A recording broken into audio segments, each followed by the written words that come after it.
ठीक है, फिर हम बात करेंगे इसका महत्व क्या होता है।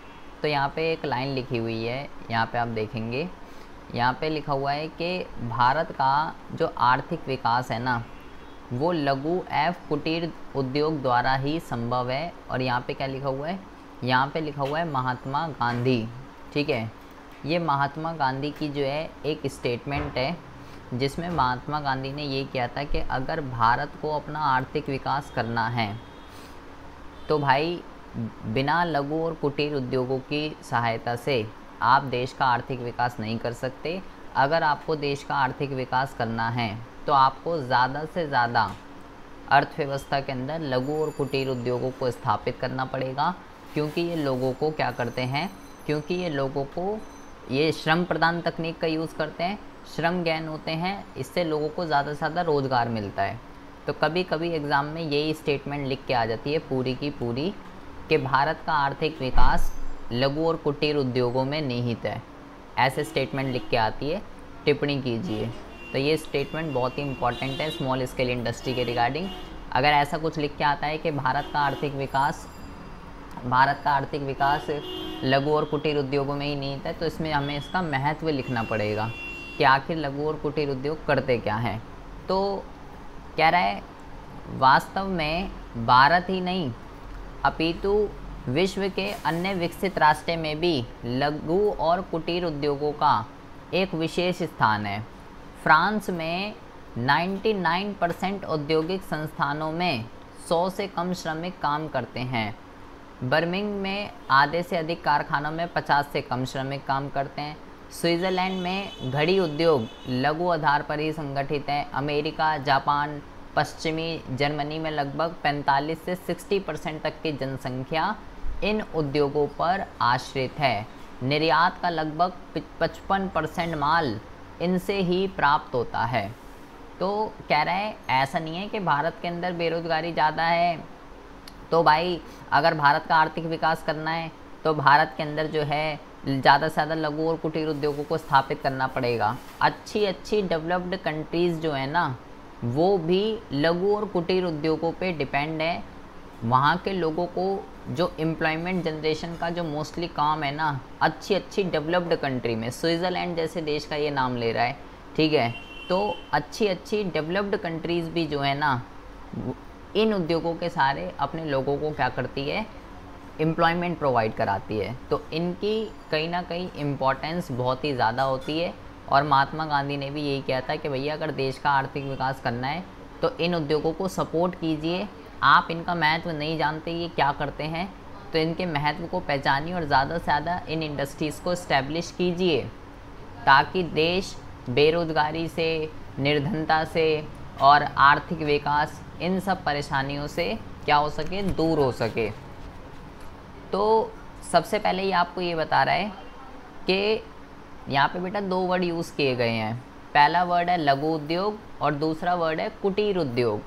तो पहली बात तो ये एक वर्ड नहीं है, ठीक है, लघु उद्योग अलग होते हैं और कुटीर उद्योग अलग होते हैं।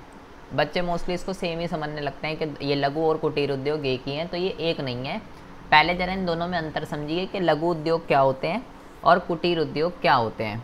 देखिए, कह रहा है उत्पादन के पैमाने एवं विनियोग की दृष्टि से उद्योगों को 3 श्रेणियों में बांटा जा सकता है। बड़े पैमाने के उद्योग, लघु उद्योग और कुटीर उद्योग। उत्पादन का पैमाना और विनियोग, इसने क्या बोला, किसके बेस पे बोल रहा है, उत्पादन का पैमाना और विनियोग की दृष्टि। उत्पादन का पैमाना मतलब कितने बड़े लेवल पे आप प्रोडक्शन कर रहे हो, और विनियोग का मतलब कितने पैसे आप उसमें इन्वेस्ट कर रहे हो। कह रहा है उसके बेस पे उद्योग 3 तरीके के होते हैं, एक लार्ज स्केल, एक स्मॉल स्केल और एक कुटीर। जो बड़े पैमाने के उद्योग होते हैं वो उद्योग होते हैं जिसमें, उसका नाम ही बड़े पैमाने का उद्योग है, तो सिंपल सी बात है, इसमें अधिक पूंजी लगाकर अधिक उत्पादन जो है किया जाता है। आधुनिक प्रणालियों का प्रयोग करके बहुत ही बल्क में क्या किया जाता है, वस्तुओं और सेवाओं का उत्पादन किया जाता है, इसलिए उसका नाम बड़े पैमाने के उद्योग है। लघु उद्योग, कुटीर उद्योग तथा बड़े पैमानों के उद्योगों के बीच में लघु उद्योग जो है, अब पहले ने बताया कि बड़े पैमाने के उद्योग कौन से होते हैं। अब ये बता रहा है लघु उद्योग कौन है। कह रहा है लघु उद्योग वो उद्योग हैं जो कुटीर उद्योग जो बिल्कुल नीचे है और बड़े पैमाने के उद्योग, इन दोनों के बीच में आता है।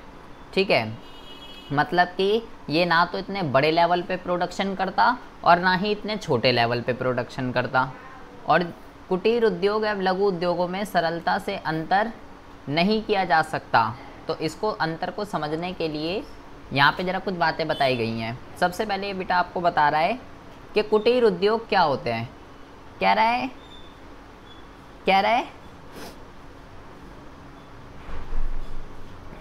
कि कुटीर उद्योग वह उद्योग होते हैं जो पूर्णतः एवं मुख्यतः परिवार के सदस्यों की सहायता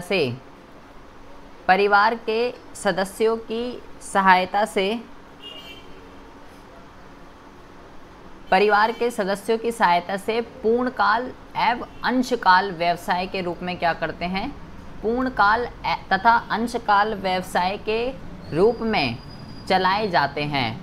इसका मतलब क्या हुआ, बहुत ही ज़्यादा ध्यान से सुनेंगे।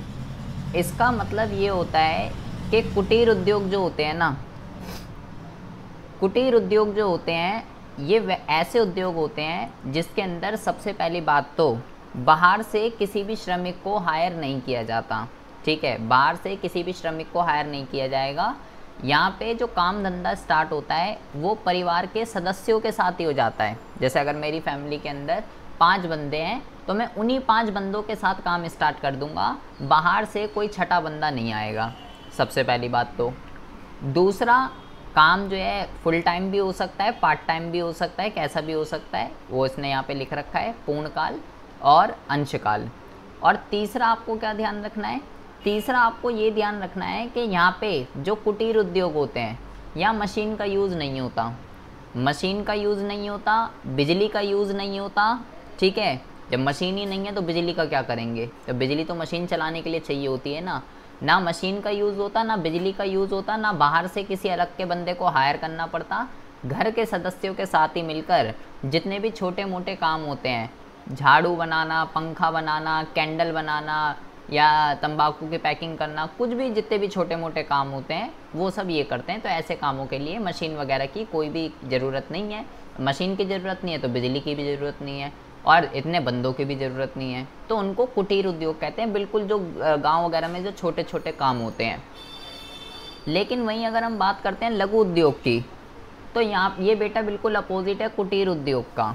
मैंने बोला कुटीर उद्योग के अंदर परिवार के सदस्यों के साथ काम किया जाता है। ठीक है, लेकिन कुटीर लघु उद्योगों में ऐसा नहीं है, यहाँ पे बंदे को बाहर से हायर किया जाता है।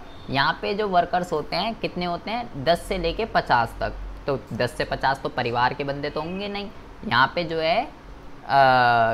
जो है बाहर से बंदों को हायर किया जाता है, परंतु जो श्रमिक के घर में नहीं चलाया जा सकता, क्योंकि भाई यहाँ पे तो हम कह रहे हैं 10 से 50 बंदे जो है काम करेंगे, तो 10 से 50 बंदे परिवार में थोड़ी ना होंगे, परिवार में तो ज़्यादा से ज़्यादा 4-5 होंगे। बाकी के बंदे कहाँ से आएंगे, बाकी के बंदों को बाहर से हायर करना पड़ता है। तो कुटीर उद्योग जो है, कुटीर उद्योग के अंदर परिवार के सदस्य केवल 4-5। वहीं अगर हम लघु उद्योग की बात करें तो लघु उद्योगों के अंदर जो है 10 से 50। हमने बोला वहाँ पे मशीन का यूज़ नहीं होता, तो भाई यहाँ पे मशीन का यूज़ होता है। हमने बोला ऊपर बिजली का भी यूज़ नहीं होता, तो यहाँ पे बिजली का भी यूज़ होता है। तो यहाँ पे कुछ बेसिस पे डिफरेंस बता रखे हैं, इससे आप बहुत ईजिली समझ जाएंगे। जैसे सबसे पहले लिखा हुआ है बेटा मशीन, ये मैं आपको बता चुका हूँ, कुटीर में मशीन का यूज़ नहीं होता, लघु में होता है। दूसरा लिखा हुआ है शक्ति, शक्ति का मतलब पावर, एनर्जी, इलेक्ट्रिसिटी, बिजली। जब कुटीर में मशीन ही नहीं है तो पावर का यूज़ क्या करेगा, नहीं होता। लघु उद्योगों में मशीन का यूज़ होता है, इसलिए मशीन का यूज़ होता है, इसलिए क्या कहते हैं, इसलिए जो है मशीन का यूज़ होता है, इसलिए यहाँ पे इलेक्ट्रिसिटी का भी यूज़ किया जाता है। आकार का आधार, लघु उद्योगों की तुलना में कुटीर उद्योग छोटे होते हैं। भाई सिंपल सी बात है, मैंने बोला वहाँ पे परिवार के सदस्य काम कर रहे हैं तो 4 से 5 बंदे होंगे, वहाँ हम बाहर से हायर कर रहे हैं 50 बंदे तक काम कर सकते हैं। तो सिंपल सी बात है, लघु उद्योग थोड़े वाइडर हैं और कुटीर उद्योग थोड़े छोटे हैं। स्थिति का आधार अगर हम बात करें तो कुटीर उद्योग प्राय गांव में और लघु उद्योग जो हैं बेसिकली शहरों में चलाए जाते हैं। लघु उद्योग आपको जो है गांव में बहुत ही कम देखने के लिए मिलेंगे, क्योंकि यहाँ पे बेसिकली मशीन वगैरह का जो है यूज़ किया जाता है। जैसे कि लाइक रेडियो बनाने का काम है, ठीक है, रेडियो बनाने का काम जो है, रेडियो जहाँ बनते हैं, रेडियो बनाने का काम, उसके अंदर एक तो ज़्यादा लोगों की भी ज़रूरत नहीं होती और बहुत ही कम इन्वेस्टमेंट में ये काम स्टार्ट हो सकता है। तो ये लघु उद्योग का बहुत ही जीता जागता उदाहरण है और आज के टाइम में भी ये भी अवेलेबल है। उत्पादन प्रणाली का आधार, तो कुटीर उद्योग जो है उत्पादन किस तरीके से करते हैं। कुटीर उद्योग परंपरागत प्रणाली पर चलाए जाते हैं, मतलब वही ट्रेडिशनल जैसे काम चल रहा है, इनका कोई इतना बड़ा काम है नहीं कि यहाँ पे कोई मशीन वगैरह का यूज़ किया जाए, वही अपना परिवार के सदस्य बैठे काम धंधा चालू कर दिया। जबकि छोटे पैमाने के उद्योग, इन्हीं को ही लघु उद्योग कहते हैं, ये आधुनिक प्रणाली पे चलाए जाते हैं। आधुनिक प्रणाली का मतलब क्या हो गया, ये बेटा मार्केट के अंदर जो भी नई नई मशीन्स आ रही हैं उनका यूज़ जो है ये करते हैं, क्योंकि हमने पढ़ा है लघु उद्योगों के अंदर मशीनों वगैरह का यूज़ किया जाता है। तो सबसे पहले तो आपको ये 5 पॉइंट बहुत ही अच्छे से पता होने चाहिए कि भाई लघु उद्योग और कुटीर उद्योगों के अंदर क्या डिफरेंस होता है। अब हम समझते हैं बेटा, हम इतनी जो बातें कर रहे हैं कि भाई हमें इनको इस्टेब्लिश करना चाहिए, हमें इन्हें सपोर्ट करना चाहिए, इनका महत्व बहुत ही ज़्यादा है, ये जो है लोगों को काम धंधा देते हैं, ये करते हैं वो करते हैं, करते क्या हैं ये, इनका देश में महत्व क्या है। और आखिर गांधी जी ऐसा क्यों कह के चले गए कि भाई अगर आर्थिक विकास करना है तो इसको जो है ज़्यादा से ज़्यादा इस्टेब्लिश करिए। सबसे जो इसका सबसे बड़ा जो रीज़न है ना, जिसकी वजह से अच्छे अच्छे बंदे, अच्छे अच्छे इकोनॉमिस्ट इसके ऊपर फोकस करते हैं, वो है बेरोज़गारी की समस्या का समाधान। क्योंकि भाई ये श्रम गैन तकनीक का यूज़ करते हैं बेसिकली, और श्रम गैन का मतलब होता है कि कम से कम मशीन लगाते हैं, बंदे ज़्यादा से ज़्यादा हायर करते हैं। वर्तमान में कह रहा है भारत में वर्तमान समय में बेरोज़गारी व्यक्तियों की जो संख्या है वो बढ़ती जा रही है। इसके अतिरिक्त भारतीय किसान को भी पूरे समय काम नहीं मिलता। तो कुटीर उद्योग इस समस्या का सस्ता, सरल और शीघ्र समाधान जो है वो उपलब्ध करते हैं। कृषि जो है वो भी एक मौसमी व्यवसाय है और भारत के अंदर बेरोज़गारी भी इतनी ज़्यादा है। तो कह रहा है अगर भाई आपको सस्ते में जुगाड़बाजी करनी है और बिल्कुल सिंपल वे में, तो भैया गांव के अंदर क्या कीजिए, ज़्यादा से ज़्यादा कुटीर उद्योग इस्टेब्लिश कीजिए और शहरों के अंदर ज़्यादा से ज़्यादा लघु उद्योगों को इस्टेब्लिश कीजिए, क्योंकि इससे लोगों को काम धंधा मिलता है। लघु नहीं तो कुटीर तो करिए ही ज़्यादा से ज़्यादा, क्योंकि कुटीर में तो कोई मशीन वगैरह भी नहीं चाहिए। ऐसे छोटे मोटे काम देखिए जो कि गाँव के अंदर लोग अपने परिवारों के सदस्यों के साथ मिलकर ओपन कर सकते हैं। तो इसका सबसे पहला महत्व ये है कि भाई ये जो है बेरोज़गारी को दूर करता है। दूसरा जो है इसका महत्व है, यहाँ लिखा हुआ है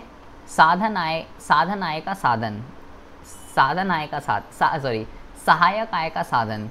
कुटीर उद्योग खाली समय में भी कुछ काम उपलब्ध कराते हैं, जिससे मुख्य व्यवसाय के अतिरिक्त कुछ और अधिक आय प्राप्त हो जाती है। भारत में किसान को पूर्ण समय काम नहीं मिलता, यह बहुत महत्वपूर्ण है भाई। जैसे हम जानते हैं किसान का जो है काम, कृषि जो है वो एक मौसमी व्यवसाय है, ठीक है।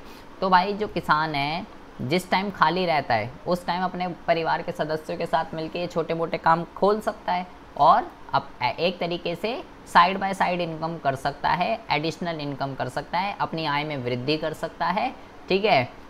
एक तरीके से आपकी जो है side by side income generate होती रहेगी और अपने परिवार को आप बहुत ही अच्छे तरीके से चला सकते हो इससे।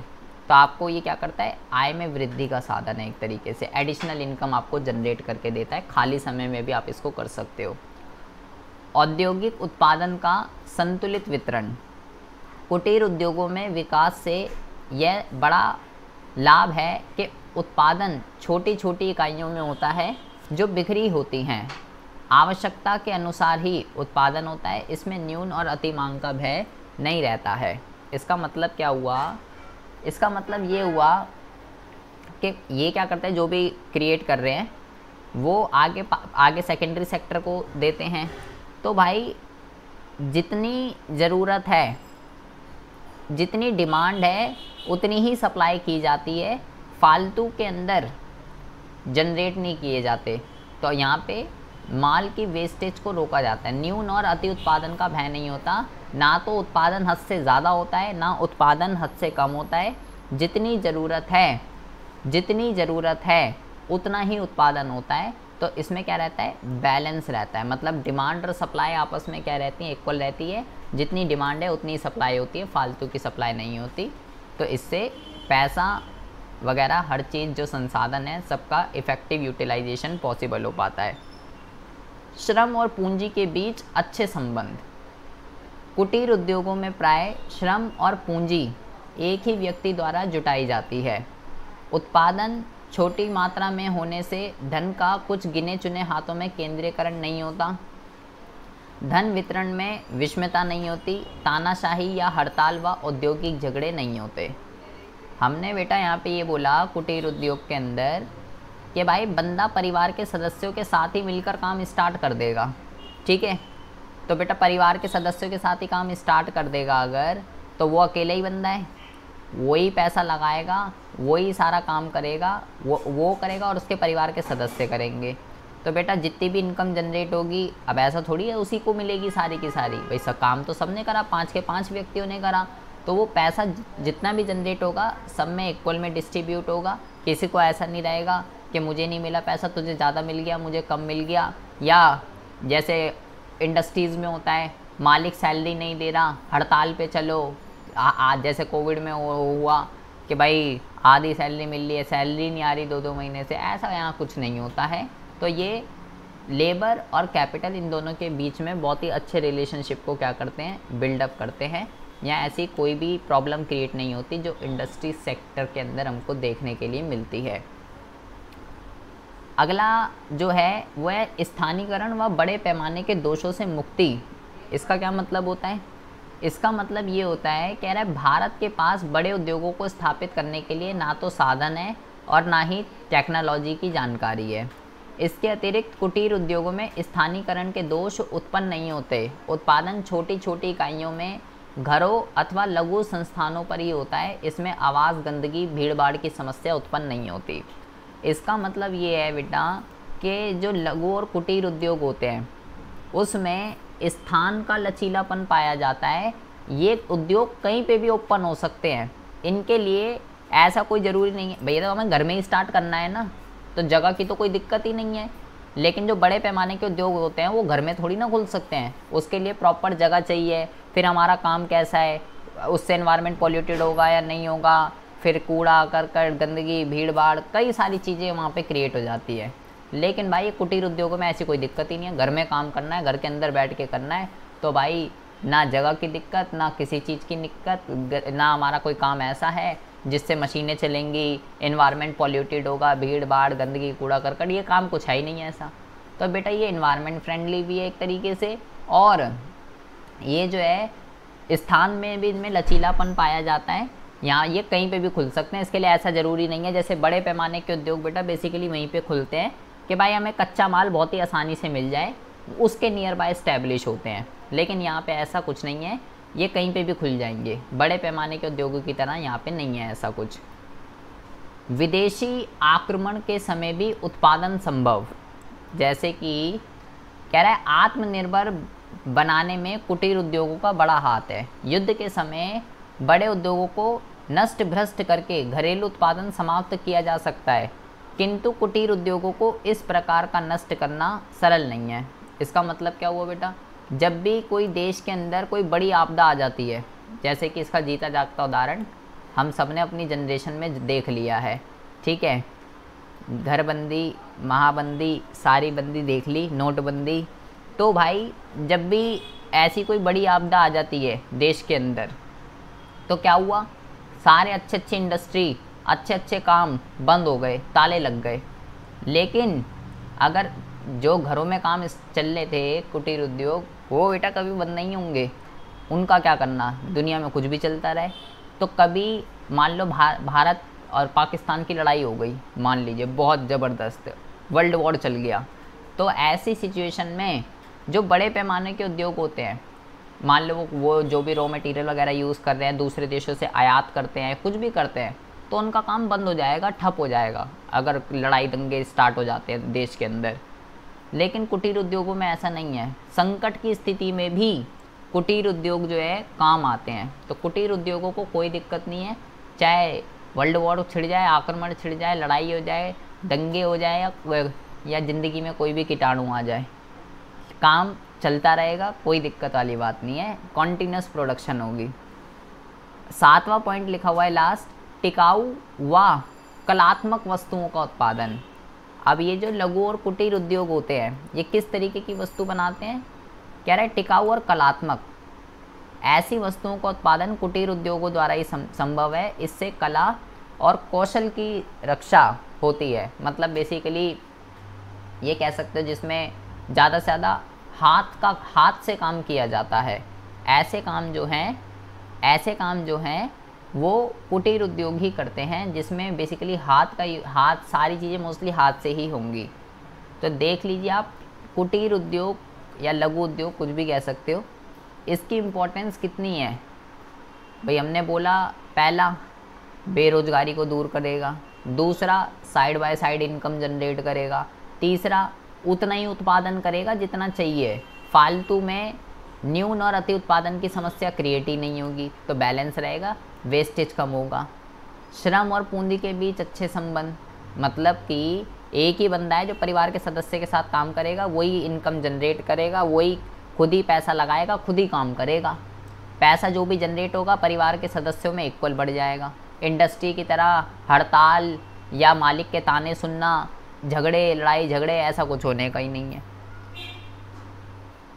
5वां, कहीं पे भी खुल सकता है, कोई दिक्कत वाली बात नहीं है, स्थान का लचीलापन पाया जाता है। मतलब कि बड़े पैमाने के उद्योग तो बेसिकली वहाँ पे खुलते हैं जहाँ कच्चा माल आसानी से मिल सके, फिर वो पर्यावरण को पॉल्यूटेड करते हैं, गंदगी फैलाते हैं, भीड़ भाड़, कई सारी समस्याएं जनरेट होती है। लेकिन यहाँ तो दिक्कत ही नहीं, घर में खोलना है तो यहाँ ना स्थान देखना ना कुछ, घर में ही काम चालू।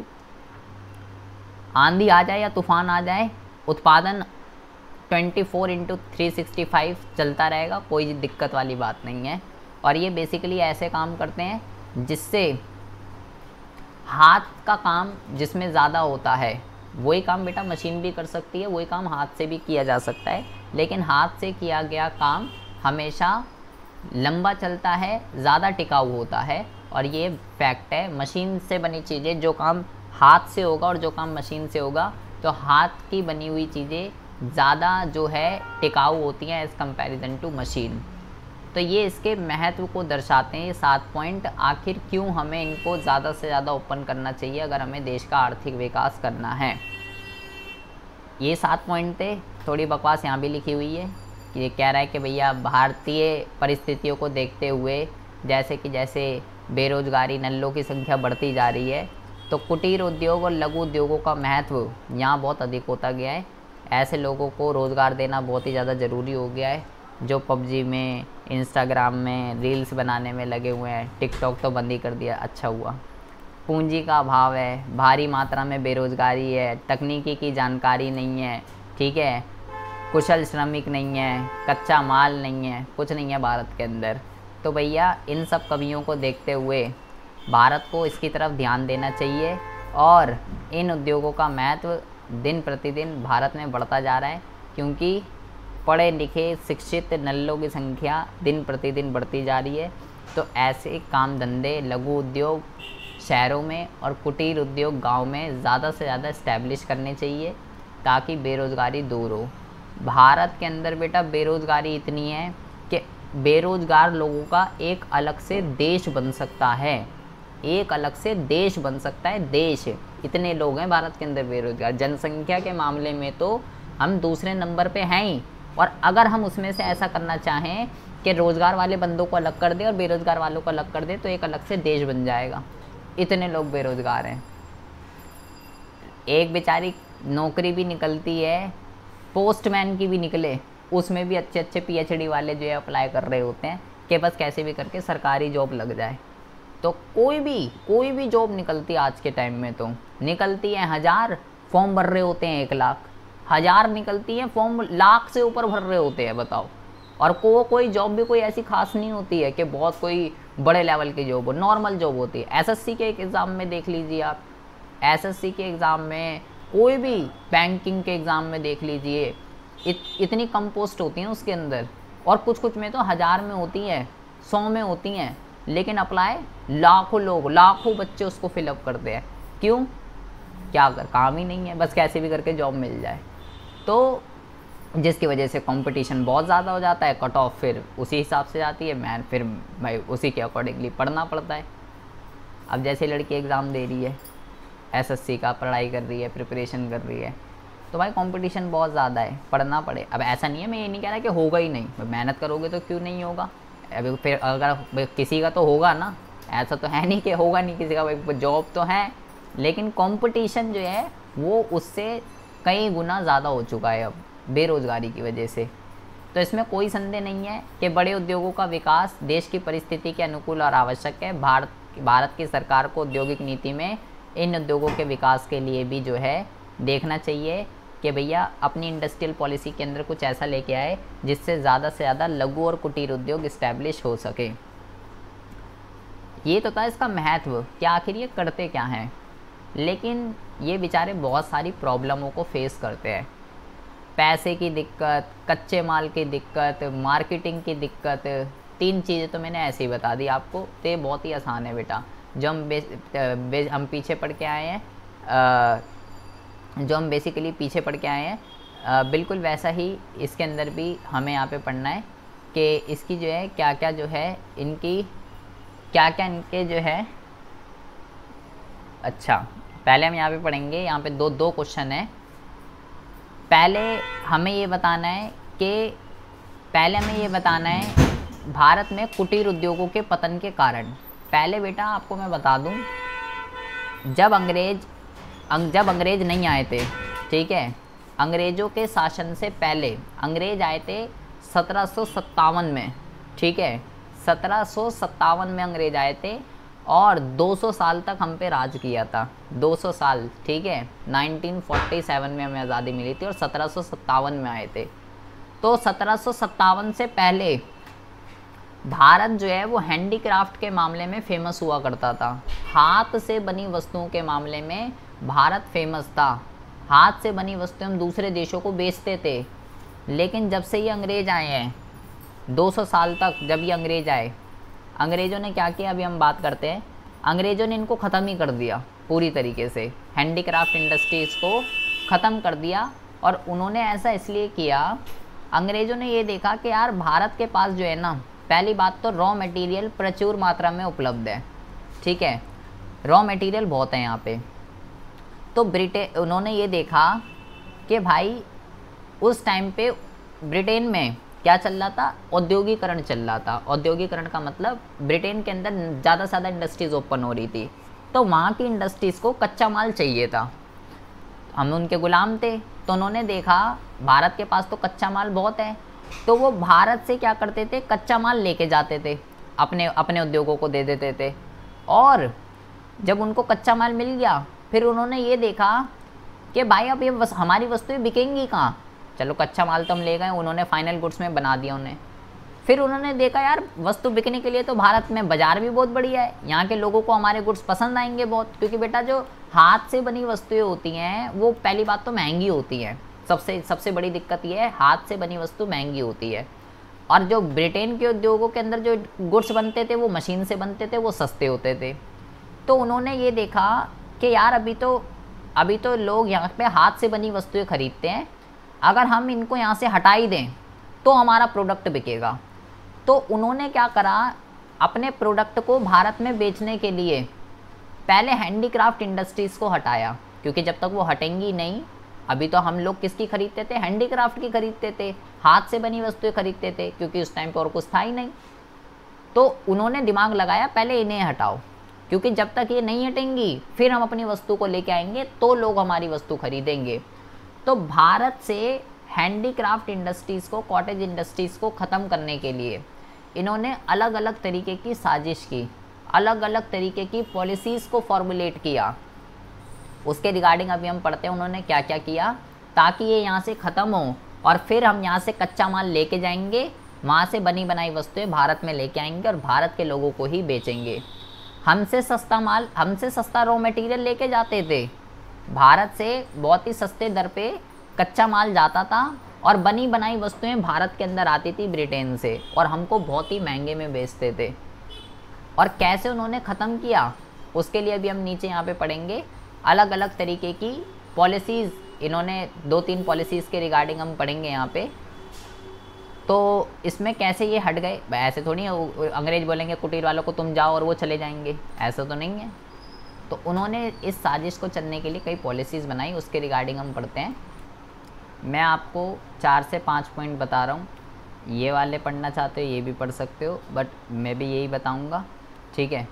और मैं भी यही बताऊँगा, लेकिन मैं थोड़ी आसान लैंग्वेज में बता रहा हूँ, ये आपको यहाँ पे समझ लेना है। सबसे पहले आप यहाँ पे लिखेंगे, देखिए कहाँ लिखूँ यार, इसके रीज़न मैं बता रहा हूँ, 1 मिनट रुकिए ज़रा, कहीं जगह ही नहीं है,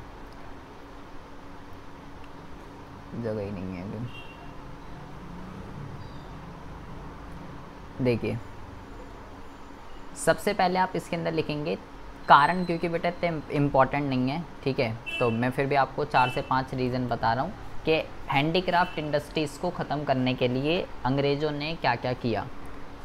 सबसे पहला जो आप यहाँ पे रीज़न लिखेंगे, इसको लिखेंगे, ख़त्म करने के बता रहा हूँ अभी, इसको कहते हैं राज्य की विभेद मूलक तटकर नीति। राज्य की विभेद मूलक तटकर नीति, ये लिखेंगे आप सबसे पहला पॉइंट। इसको कहते हैं डिस्क्रिमिनेटिंग टैरिफ पॉलिसी। इसका मतलब क्या होता है, डिस्क्रिमिनेट करना क्या होता है, विभेद मूलक का मतलब क्या होता है, पार्शैलिटी करना। अंग्रेज़ क्या करते थे, मैंने बोला कि वो भाई भारत से जो है, भारत से कच्चा माल लेके जाते थे ब्रिटेन, ठीक है, यहाँ से कच्चा माल लेके जाते थे, और अपने जो फाइनल गुड्स हैं वो लेके आते थे यहीं से, हमसे बहुत सस्ते में लेके जाते थे रॉ मटेरियल, और उसको अपनी मशीनों की मदद से फिनिश गुड्स में कन्वर्ट करके भारत को बेचते थे बहुत ही महंगे। तो ये क्या करते थे, क्योंकि हम तो इनके गुलाम थे। अब बेटा जब भी आयात निर्यात होता है तो उस पर टैक्स लगता है, ठीक है। तो राज्य की विभेद मूलक तटकर नीति का क्या मतलब है, भारत से जब ब्रिटेन की तरफ कच्चा माल जाता था तो बेटा इस पर कोई टैक्स नहीं, नो टैक्स। ब्रिटेन से जब भारत की तरफ वस्तुएं आती थी, जब ये आयात हो गया बेटा, भारत से ये जा रहा है, ये निर्यात हो गया और ये आयात हो गया। जब ब्रिटेन से भारत की तरफ गुड्स आते थे तो भी नो टैक्स। अपने आयात पे और अपने निर्यात पे ये कोई भी टैक्स नहीं लगाते थे। बिना किसी टैक्स के भारत से कच्चा माल ब्रिटेन की तरफ जाता था और बनी बनाई वस्तुएं ब्रिटेन से भारत की तरफ आती थी। लेकिन अगर किसी भी हैंडीक्राफ्ट इंडस्ट्रीज़ को, लघु और कुटीर उद्योगों को अगर कुछ भी करना है, आयात करना है या निर्यात करना है, कुछ भी करना है, तो उस पर क्या है, उस पर भाई टैक्स है, वो भी बहुत ज़्यादा। अपने लिए कोई टैक्स नहीं, लेकिन इनके लिए टैक्स। पहली बात तो बेटा मैंने बोला हैंडीक्राफ्ट जो गुड्स होते हैं वो पहले ही महंगे होते हैं क्योंकि हाथ से बनते हैं, और इनके बनते थे मशीन से तो इनके सस्ते होते थे। तो पहले इनके गुड्स महंगे, और प्लस इस पर जब टैक्स लग जाएगा तो बेटा टैक्स लगने से कॉस्टिंग बढ़ जाती है, जिसकी वजह से और वो महंगी हो जाएंगी। तो पहले ही महंगे थे और टैक्स लगा दिया इन पे अपने पे कोई टैक्स नहीं, तो और टैक्स लगा दिया और महंगी हो गई, जिसकी वजह से अब भाई सिंपल सी बात है, उपभोक्ता को क्या चाहिए, उपभोक्ता को बेटा सस्ती वस्तु चाहिए ना। अब जब पहली बात तो मार्केट के अंदर जब इनकी वस्तुएं आई, वो मशीन से बनती थी, पहले ही सस्ती थी, और जब इन्होंने ऐसा किया डिस्क्रिमिनेटरी टैरिफ पॉलिसी लगा दी तो बेटा इनके गुड्स और महंगे हो गए, जिसकी वजह से उपभोक्ता को अब धीरे धीरे क्या हुआ, उपभोक्ता को अब धीरे धीरे जो है इनके गुड्स पसंद आने लग गए। किनके, ब्रिटेन वालों के। सस्ते भी हैं और जो कंज्यूमर को चाहिए उस तरीके के हैं। तो इन सब चीज़ों को देखते हुए क्या हुआ, इन सब चीज़ों को देखते हुए जब अंग्रेज़ों ने ये देखा कि भाई इन्हें तो हमारे गुड्स पसंद आ रहे हैं, तो फिर क्या करते हैं, हम यहाँ पे लिखते हैं, दूसरा पॉइंट आप यहाँ लिखेंगे पहला पॉइंट तो लिखेंगे राज्य की विभेद मूलक तटकर नीति के अपने पे कोई टैक्स नहीं और हैंडीक्राफ्ट पे टैक्स। दूसरा पॉइंट आप यहाँ लिखेंगे मांग का नया स्वरूप। दूसरा पॉइंट मांग का नया स्वरूप का मतलब पहले हम हैंडीक्राफ्ट खरीदते थे, लेकिन अब जो है हम इनके गुड्स को खरीदने लग गए, तो डिमांड पूरी की पूरी चेंज हो गई। और जब अंग्रेज़ों ने देखा इनको तो पसंद आ रहे हैं हमारे गुड्स, और वो क्या कर रहे हैं, वो भारत के अंदर रेल लेके आ गए। तीसरा पॉइंट लिखेंगे रेल का आगमन। रेल के आगमन का क्या मतलब है, जब उन्होंने देखा कि लोगों को हमारे गुड्स पसंद आ रहे हैं, तो भारत के कोने कोने तक अपने गुड्स को पहुंचाने के लिए भारत में वो रेल लेके आए, ताकि इंडिया के कोने कोने तक हम अपने गुड्स को पहुंचा सकें। तो रेल के आने से उनकी मार्केट बढ़ गई। अब माल वहाँ भी जा सकता था, पहले नहीं जहाँ पे नहीं पहुँचा जा सकता था, दूर दूर तक। ठीक है। फोर्थ पॉइंट में आप लिखेंगे रेल का आगमन, मांग का नया स्वरूप, राज्य की विभेद मूलक तटकर नीति। और चौथा पॉइंट लिखेंगे मशीन द्वारा निर्मित वस्तुओं से प्रतियोगिता। ये लिख देंगे मशीनों द्वारा निर्मित वस्तुओं से प्रतियोगिता। ठीक है। इसका मतलब क्या होता है, इसका मतलब ये होता है कि भाई मैंने बोला वो वस्तु हाथ से बनती थी, इनकी मशीनों से बनती थी, इनकी मशीनों से बनती थी, इनकी सस्ती थी, उनकी हाथ से बनती थी तो उनकी महंगी थी, जिसकी वजह से हैंडीक्राफ्ट और लोग अब खरीद भी नहीं रहे उनके गुड्स, इन्हीं के गुड्स खरीद रहे हैं, तो वस्तु बिक भी नहीं रही उनकी। तो भाई जब डिमांड धीरे धीरे ख़त्म होती गई, हैंडीक्राफ्ट इंडस्ट्री का बाज़ार सिकुड़ता गया और इनका बाज़ार बढ़ता ही गया। तो जिसकी वजह से एक टाइम ऐसा आया उनको अपना ताला बंद करना पड़ गया, ठप करना पड़ गया, अपनी इंडस्ट्रीज़ को बंद करना पड़ गया। और पांचवा लिखेंगे यहाँ पे राज दरबारों का लोप होना। ठीक है। इसका मतलब क्या होता है, राज दरबारों का लोप होना। अंग्रेज़ों के आने से पहले 1757 से पहले राजा महाराजाओं की हुकूमत चलती थी। ठीक है। तो पढ़ा होगा आपने अकबर बीरबल ये वो फलाना ढिमकाना। तो ये क्या करते थे, ये हैंडीक्राफ्ट इंडस्ट्रीज़ को, लघु और कुटीर उद्योगों को सपोर्ट करते थे। लेकिन जब अंग्रेज आए तो ये गए राजा महाराजा, तो अब जब यही चले गए, ये इनको सपोर्ट करते थे, तो जब सपोर्ट ही चला गया तो बेटा ये भी चले गए। सिंपल सी बात है। तो ये 5 पॉइंट आप इसके अंदर लिखेंगे, बिल्कुल इजी। पहले में मैंने बताया था राज्य की विभेद मूलक तटकर नीति, अपने पे कोई टैक्स नहीं और हैंडीक्राफ्ट वाले पे टैक्स। डिमांड का नया स्वरूप, लोग पहले हैंडीक्राफ्ट गुड्स खरीदते थे, अब जो है इनके गुड्स को खरीदने लग गए। और ये सब चीज़ों को देखते हुए कि लोगों को हमारे गुड्स पसंद आ रहे हैं, तो अंग्रेज़ भारत के अंदर रेल लेके आ गए, ताकि कोने कोने तक हमारी वस्तुएं पहुँचे और हमारी डिमांड बढ़े। इनकी गुड्स मशीन से बनती थी, उनकी हाथ से बनती थी, तो हैंडीक्राफ्ट इनसे कंपटीशन ही नहीं कर पाए। और जो पहले राजा महाराजा होते थे वो इनको सपोर्ट करते थे, अब जब राजा महाराजा ही नहीं रहा, सपोर्ट ही चला गया, तो बेटा ये भी फिर ख़त्म हो गए। यही पॉइंट इसने भी लिख रखे हैं, लेकिन मैंने आपको इजी लैंग्वेज में बता दिए हैं कि आखिर कैसे ये जो है कैसे जो है ये ख़त्म हो गए। बात करें अगर इनकी समस्याओं की, तो बेटा ये बहुत ही ज़्यादा ईजी है। सबसे पहला जो है बड़े उद्योगों द्वारा निर्मित वस्तुओं से प्रतियोगिता। जो लार्ज स्केल इंडस्ट्रीज़ जो गुड्स को प्रोड्यूस करती हैं, उसके साथ कंपटीशन नहीं कर पाते, कच्चा माल इनको नहीं मिल पाता, पैसा इनके पास नहीं होता, इनके पास एजुकेशन ट्रेनिंग नहीं होती और माल को बेचने की दिक्कत होती है। ये 5 प्रॉब्लम है बेटा, मोस्ट इम्पॉर्टेंट टॉपिक है ये, मोस्ट इम्पॉर्टेंट लघु और कुटीर उद्योगों की समस्याएं। पहला कंपटीशन, क्योंकि जो वो बनाते हैं वो महंगी होती हैं, हाथ से बनती हैं, और जो बड़े पैमाने के उद्योग बनाते हैं वो मशीन से बनती है, सस्ती होती हैं, ज़्यादा अट्रैक्टिव होती हैं, तो कंपटीशन में दिक्कत होती है। रॉ मटेरियल नहीं मिल पाता, पैसे की दिक्कत है, एजुकेशन नहीं है, ट्रेनिंग नहीं है, ठीक है, और माल को बेचने की दिक्कत है। ये 5-6 तरीके की प्रॉब्लम्स हैं जो हाथ से बनती हैं बेटा, जिसकी वजह से कॉस्टिंग ज़्यादा आती है तो प्रोडक्ट महंगा होता है। वो मशीन से बनती है तो उनका प्रोडक्ट कॉस्टिंग सस्ती आती है तो प्राइस सस्ता होता है, जिसकी वजह से वो वाले प्रोडक्ट बिकते हैं, इनके प्रोडक्ट बिकते ही नहीं हैं। अब फिर वही है भाई, ये प्रॉब्लम फेस कर रहे हैं ये, ये 6 प्रॉब्लम फेस कर रहे हैं, पैसे की, कच्चे माल की, मार्केटिंग की, कंपटीशन की।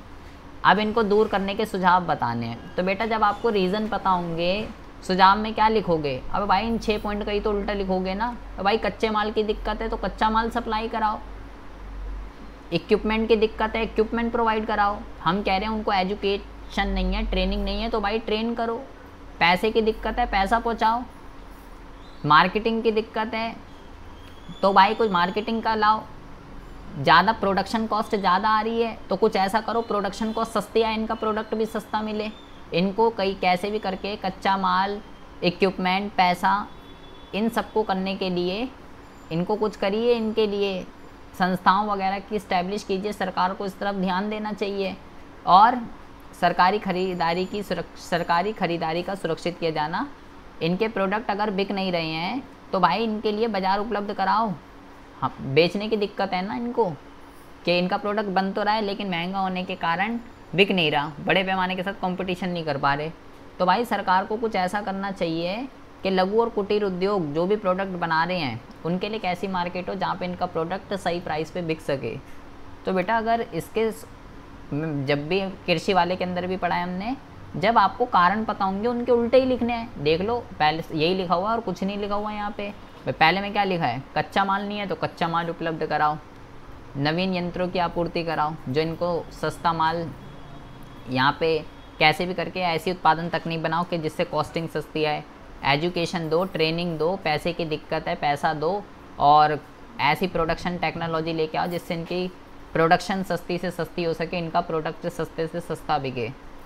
ये नॉर्मल उपाय हैं बेटा। सरकार अभी इसकी तरफ क्या कर रही है वो नहीं पढ़ा अभी हमने, कि सरकार के क्या क्या उपाय हैं, वो एक अलग क्वेश्चन है। ठीक है, वो हम जो है भी आप या सिर्फ ये आपको पढ़ना है 7। और सरकार इसके लिए क्या क्या कर रही है वो हम जो है अभी आगे पढ़ेंगे। सरकार इसके लिए क्या कर रही है वो आपका जो है अगला क्वेश्चन है, वो हम ये वाला क्वेश्चन है वो ये यहाँ से आएगा शायद क्या है ये स्थापित नहीं, एक मिनट रुको ज़रा।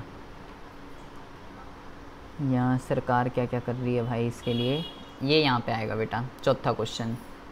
लघु और कुटीर उद्योगों के लिए सरकार द्वारा उठाए गए कदम और उसकी समीक्षा, ये हम पढ़ेंगे कल। तो बेटा बहुत ही इंपॉर्टेंट क्वेश्चन है, इसको कर लीजिएगा, ये एग्ज़ाम में आना है, यही आना है। लघु उद्योग क्या होते हैं? हाँ जी बोलिए।